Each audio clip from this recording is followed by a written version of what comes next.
ꯑꯩꯈꯣꯏ ꯅꯍꯥꯟ 16 ꯖꯨꯂꯥꯏꯗ element kapsagiba akhoi mokong mara yam sathina patkiba sona kanda leibisni ko sigi pambi maktadane akhoi amu phuktat amu yungjan tawba pambi ni haitare ado na 16 July da adi mara se sugumba sumaina loi palau boni ko si ariba hanagi mara duni ado ngasi akhoi tang July gi tang 23 2025 ngasi numit almost 16 numit manga taruk ni di sure haitare ko ado 5-6 days ki manungda Pambi stage the element cow kiba pambi duni ado pambi stage the anoba mana mayam mara no mayam song thor ai se akoina sudum distinctly uba phange haitare sidaga su akoi ge song thor iba mara sida ubire ko do se la iba mara sing amata ya hodra bani sona kana lei sina hanagi ariba mara makha gi sina ariba mara sing duni ko asida ngo white oiba hadi buns mayam ma se song thor ai mayam se but mayam song thor ai se akoi element ka pa matung dagi phangba result dune do akhoi manam namaga yengma matam da su haiba keno singse manam du jam handarame ado haiba pambi se akhoi amuk phuktat amuk yungjan tawwa pambi du makni haitare duga lemhori ba akhoi maning da leiba pambi singse me amtam yeng tabiu haidi nahan leremi ba film du dagidi adugi mati id greenish oiba dark green oibagi chang yam henkalame aduga ketang naksalaga amta yengbi managi pak pokhotpagi changse danam ji ko adi daida lemi ba film sem teng pura haidi pambi singse yamna masa mu faba Pambi ma oina loimu ure akhoi ngasi AGRO gi store sida akhoi nahan labukta chacharaga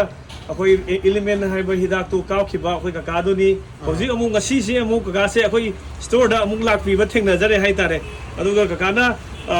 hadi elements amaga amu piyo haidana lakpi re ko ka kai gino kan han Kapkhida ngari date July gi date 16 da ka pane ngasi tang July gi tang kuntruk ne kulhum do ne bo ka ko kana element amamu piyo na lakpi se ka kai maram gi no nahan Kapkhiba loupham du nataba atopa mafam amage lau sangamanga leiba ada ngasi ayuksi na loupham du de yengba chalubada hana sigiba jingdo kana roidabra yengobda mana anoba mayam tholokpa mana anoba mayam sa tharamba tholokdo de asmasi kanai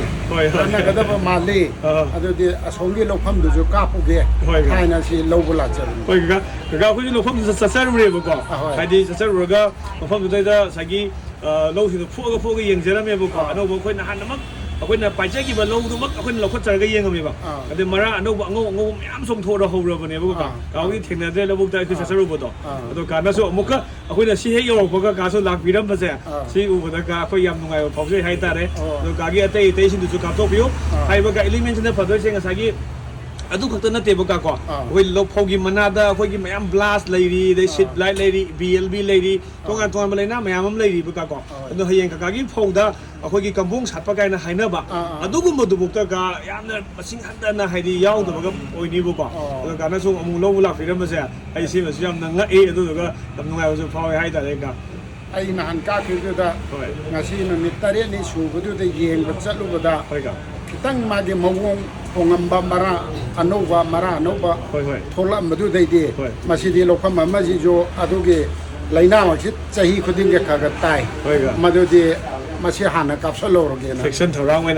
thorang wena ai lobula yam chumega thank you so much ka bu yam haningai tan thaga chari ga